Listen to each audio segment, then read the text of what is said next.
Til det her projekt har jeg brugt i Kavnigarnet, har jeg brugt hæklenål nummer 5. Og nu bruger jeg også bare det til det her bomuldsgarn. Det man starter med, det er, at man starter med en magisk ring. Og i den magiske ring starter man med at hækle 3 luftmasker. Det tæller for den første maske. Og så ellers 12 stangmasker ned i ringen. Og en stangmaske, det er jo sådan en her. Altså man slår om pinden, går ned i ringen, trækker igennem, slår rundt og trækker igennem de første 2 masker. Og slår rundt om pinden og trækker igennem de sidste 2. Det var 3, 4, 5, 6, 7, 8, 9, 10, 11 og 12. Når man så har 12 her, så trækker man i den lille ende her, så bliver den lukket. Og så lukker jeg den første runde ved at gå i den øverste af de 3 luftmasker fra første runde. Og lukker jeg her. Sådan. Det var første runde, og det er den, man kan se herinde. Så gælder det anden runde. Der skal vi gå fra at have 12 masker til at have 24 masker. Og det gør på den her måde, at vi starter med 3 luftmasker, som gør det ud for en stangmaske. Nu skal man så for at få det her solmotiv frem, det får man frem ved at lave det, der hedder en relief stangmaske. Og den laver man simpelthen lige ned rundt omkring hver af de her stangmasker. Nu prøver jeg at vise det her. Man går simpelthen ned i den første rundt omkring her, og så laver man en stangmaske rundt om den. Sådan der.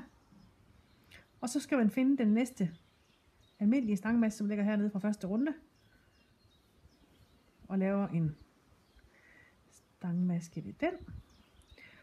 Og så skal vi have rundt om masken en relief stangmaske. Nu har vi 2 af dem, det vil sige, nu har vi 4 masker. Vi har udvidet fra 2 til 4 masker. Og går vi ned i næste stangmaske fra første runde. Og fra første rundes stangmaske går vi hele vejen rundt om den nu. Og sådan gør man hele vejen rundt. Sådan at man har 12 stangmasker plus 12 af de der relief stangmasker. Det er 24 masker i alt. Altså har vi udvidet med det dobbelte antal masker. Så vi mødes ved rundens slutning. Så er jeg kommet til den sidste stangmaske på runden, og jeg går ned i den. Og så slutter jeg med at fordoble den også. Så jeg går ned omkring den her.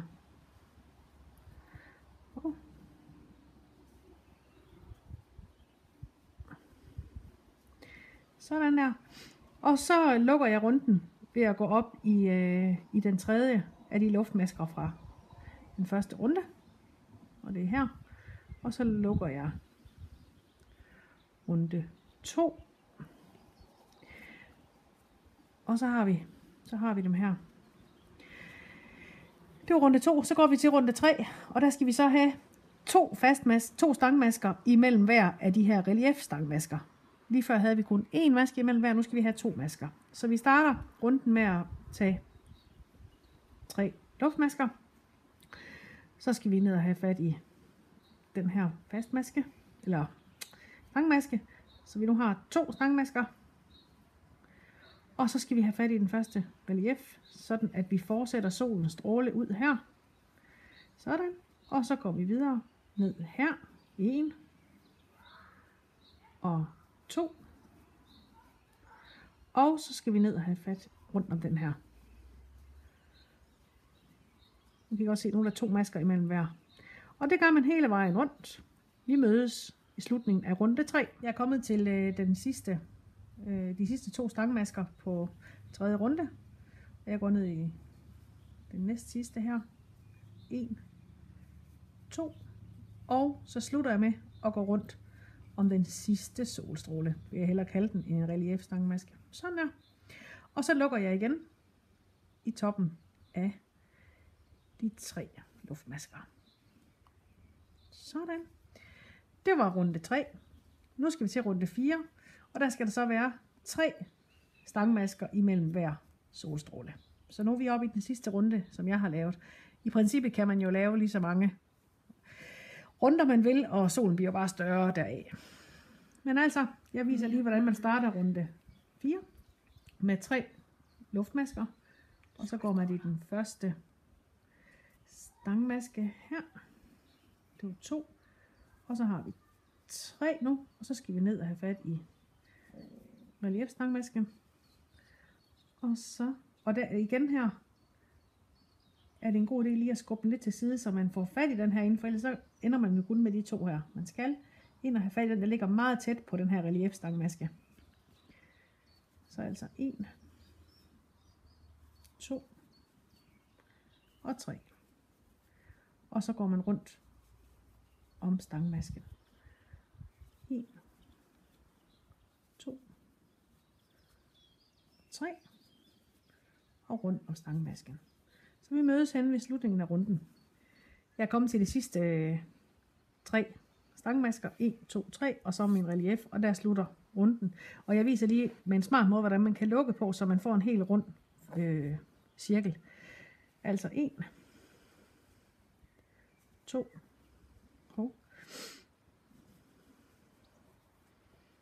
og 3. Det var også mere. Og så ned og have fat i den sidste solstråle her. Og så klipper jeg garnet og trækker igennem. Og så tråder jeg lige med en nål.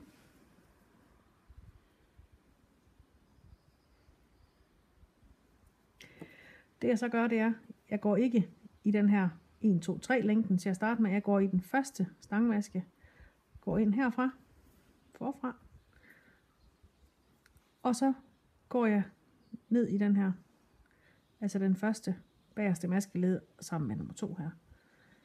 På den måde, så bliver runden sluttet meget pænt af. Og den er helt rund. Og så er det nemt lige, når man har hvad skal man sige, garn her i nålen, at man lige hæfter den.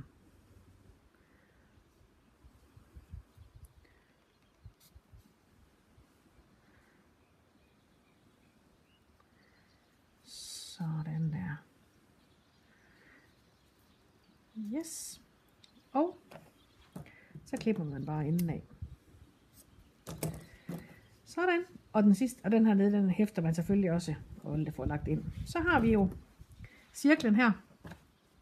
Nu skal vi så gå fra at have den rund, til at den bliver firkantet. Og det laver vi så i den næste. Det som jeg gør nu, det er, at jeg begynder i den her maske her, på den her skabelon, der tager jeg 3 fastmasker, så tager jeg 2 halve stangmasker, så tager jeg 2 stangmasker, og så tager jeg 2 dobbelte stangmasker og en luftmaske og 2 dobbelte stangmasker i den samme, for at få hjørnet her. Og så ellers går vi ned igen, tæller 2 stangmasker, 2 halve stangmasker og 3 fastmasker, og så bygger vi op til næste hjørne igen ved at tage 2 halve stangmasker, 2 stangmasker og 2 dobbelte stangmasker, og så videre rundt. Og jeg viser lige, hvordan jeg starter. Jeg starter altid lige før en stråle, en solskinstråle, lige til venstre for sådan en.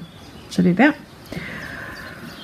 Og tager mit garn lige her og kører ind, og så hæfter jeg den bare lige fast ved at tage en enkelt maske på.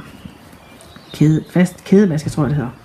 Men ellers, den kan godt lige drille lidt her i starten. Sådan.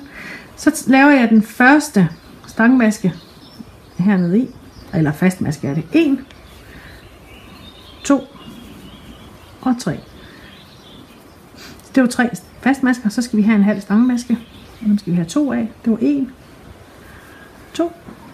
Så skal vi have 2 stangmasker. 1,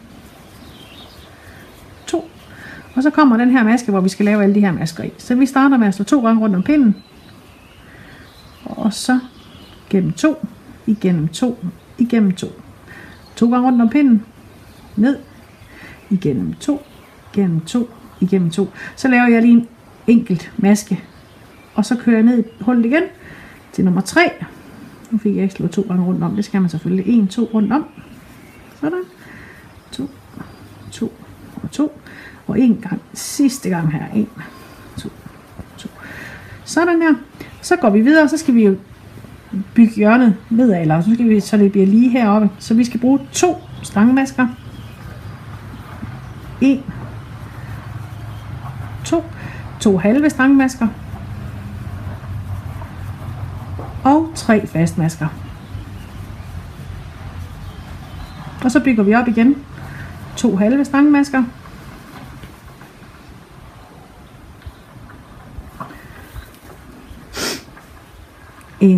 Og så 2 stangmasker. Og så kommer vi til et hjørne mere, og her kører vi så sammen igen.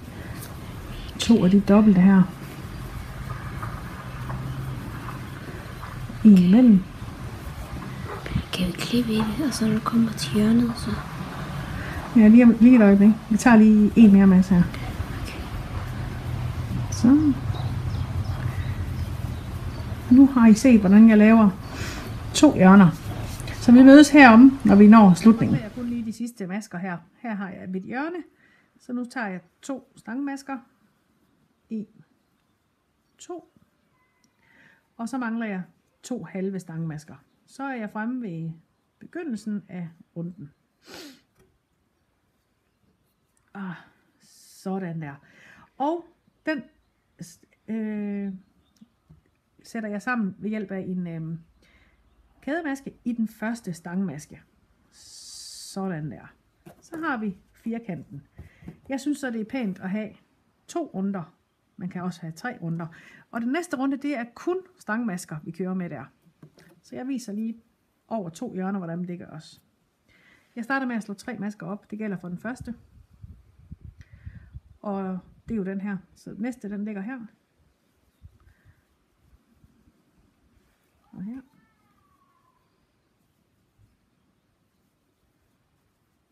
Jeg håber ikke, det går for hurtigt, så man ikke kan se, hvad der bliver lavet.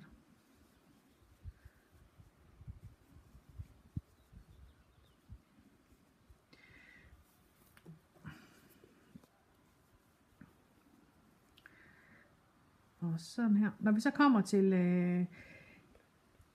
den her maske, som ligger tættest på hullet, den ligger heroppe. Den skal vi ned i 2 gange. Så den finder vi lige frem her. Det kan godt være lidt vanskeligt lige at finde de rigtige. Specielt i sådan noget tykt bomuldsgarn her. Sådan der. Så laver vi 2 stangmasker ned i den. 1 og 2. Det er for, at vi får et pænt hjørne, for ellers så bliver det jo helt krummeluret. Og så tager jeg igen en luftmaske imellem. Og så lige sådan her i den første, efter det her. Det er den her maske. Der laver jeg også 2 stangmasker. 1, 2. Og resten hen til næste hjørne, det er bare 1 i hver. Og der kommer så 18 masker langs hver side. I kan godt se. Så får man nogle fine hjørner her. Så gør man det. Og så mødes vi, når vi kommer rundt om sidste hjørne her. Hvis man er lidt i tvivl om, at man skal ned i en maske, eller man har nok i sidste runde her, så kan man lige gøre det, at man simpelthen tæller her fra det her hul, man har lavet, og så skal man tælle 18. 1, 2, 3, 4, 5, 6, 7, 8, 9, 10. Der var 11 plus herover fra det her hjørne. 12, 13, 14, 15, 16, 17. Altså ved jeg, at jeg skal også ned i den her, for at få 18. Og så gør jeg det samme igen, ligesom med den runde cirkel. Den går lige, altså. Godt nok mange tråde i den her, sådan her. Og igen gør jeg ikke noget ved selve luftmaskelængden her, men jeg kører ind i den første rigtige stangmaske. Forfra til bagfra. Og så ned her. Der. Og jeg trækker ikke helt vildt meget til, men bare lige sådan, at de ligger pænt samlet. Så kan man faktisk ikke rigtig se, hvor den slutter hen runden. Og så hæfter jeg igen. Og jeg tror, vi er lidt knap på batteri. Er den der også, Mads? Ja, så vi gør den lige lidt hurtigt. Det går da. Det er godt. Sådan er den hæftet. Og så klipper jeg til. Og det samme også med den her, den skal selvfølgelig også hæftet til. Men ellers, så er den her. Den store solskin.